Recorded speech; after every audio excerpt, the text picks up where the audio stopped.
Hello Dragonfly Swarm, hello Geo enthusiasts. Your favorite element is weird as shit, but I can't just say that and not explain why, that's just rude. I've been playing a lot of Geo characters recently because of the Noel guide video as well as upcoming content I have for Itto, and in doing so, it's only just begun to set in how different Geo is as compared to other elements in the game, for many reasons besides just its horrible reactions. So today, I figured I'd discuss with you guys a little bit about why Geo in Genshin Impact's modern environment is such a weird, albeit interesting element, and how that correlates directly to some of the most beloved characters in the game, the Geo character roster. If you like this video, subscribe, cause you know what they say, a sub a day keeps the crystallized reaction away. The first and most noticeable thing about Geo as an element is its inability to cause any reactions other than crystallize. And crystallize is a very lackluster reaction for the vast majority of Genshin characters because really all it does is drop a tiny elemental shield for your character to pick up, based on what element came into contact with the Geo. But for most, this poses much more of a hindrance than a benefit, as many characters are concerned with much more important reactions, and those reactions can be disrupted by crystallize, which in some cases can ruin entire rotations. Realistically, there's only really one situation in which crystallize isn't a bad reaction, and it's just a scenario in which you're using Itto or Noel, because both of them make these crystallized shields very strong with their high defense, and because of Geo resonance, they benefit from being shielded,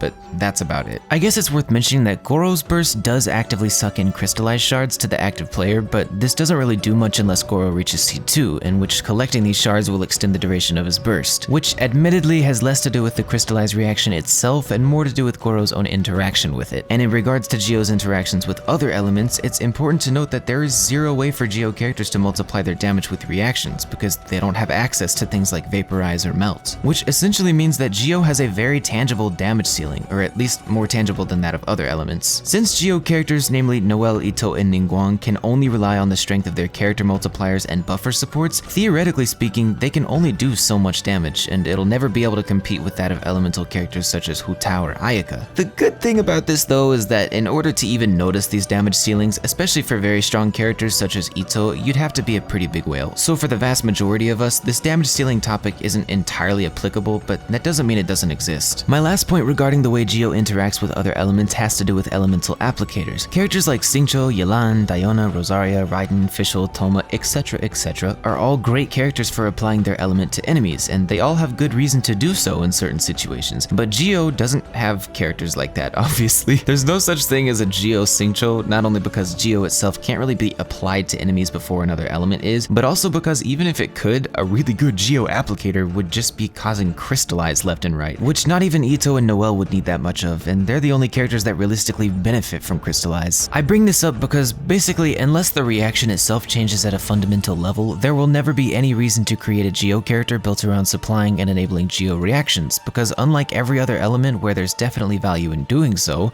Geo has no value in such characters. And it's kind of interesting to bring this all up because Geo was originally so much weaker as an element than it is now. Back before the Husk of Opulent Dreams set existed, defense scaling was niche, Goro wasn't released, etc., Geo had a really hard time fitting into the game at all, barring Zhongli, and that's only because his kit is invaluable. It doesn't have all that much to do with his element. And beyond this, the old Geo Resonance passive was nothing compared to what it is now. It used to just provide increased interruption resistance and 15% attack damage when protected by a shield, which was very tame, and not every character benefited from the passive. Plus, the passive was very conditional, especially if you didn't have Zhongli. But they changed it in 1.3, and nowadays it increases shield strength by 15% and increases all of the damage your characters deal by 15% when protected by a shield. However, it also causes the damage your characters deal to shred 20% of the enemy's Geo resistance. And this change is what essentially began to turn the wheels for Geo, but not in the way people might have expected. Double Geo support teams with elemental carry units became strong after this change, but also the mono Geo strategy was born. Although before Goro's release, it wasn't an amazing strategy, but it was still there. Then, once Goro as well as the Husk set was released, all of a sudden, Geo characters had a lot of options for team building within their own element, turning it into a very self-sufficient powerhouse element when built correctly. And that's why Triple and Mono Geo today is so prominent with Itto and Noel, because it's a very strong team comp with a lot of gear and support units to back it up. And I'd argue that Geo is definitely the strongest element when it comes to mono teams, mostly because of Geo Resonance passive, but also kind of because of Goro and the large focus on defense scaling for many Geo characters. As of today, the only character in the roster that doesn't play a heavy role in Geo's status as a self-sufficient element is Yunjin. Yunjin is a damage buffer who enjoys increased buffing capabilities by being paired with multiple different elements, the more the better. This alone deters her from being paired with her own element save for maybe one other Geo character in the team, but isn't the only reason you won't usually see her play a role in triple or mono Geo teams. She also happens to apply very little Geo and thus will almost never interfere with important reactions, making her a great buffer for normal attack-based elemental carry units. Therefore, while Yunjin can be paired with, for example, Noelle, she'll find a lot more value outside of her element rather than inside her element, making her the only Geo character currently who can say that. And that's why it's interesting to take a look at the big picture of where Geo stands currently. Geo is kind of a two-faced element because on one side, its own characters can heavily benefit one another by creating teams revolving around almost exclusively Geo. Itto, for example, is a character who can output some of the highest damage per second in the game with only the support of Geo and his interactions with it. And Noelle is in a similar spot, as she can be a very strong DPS character when paired with triple or mono Geo teams. But there's also many Geo characters such as Zhongli, Yunjin, and albeit who are great outside of Geo teams as well, mostly because their element has next to nothing to do with their kits, but I digress. Geo was once a pretty stale element that sat in an awkward and weak spot in Genshin, but now, because it turned to itself for value, Geo houses one of the strongest team strategies in the game, as well as great supports to back itself and other elements up, whether or not they provide elemental utility. So yes, your favorite element is weird as shit,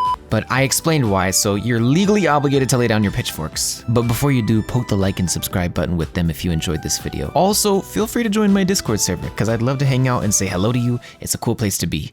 Alright, I'm gonna go. I'll see you later, friendos.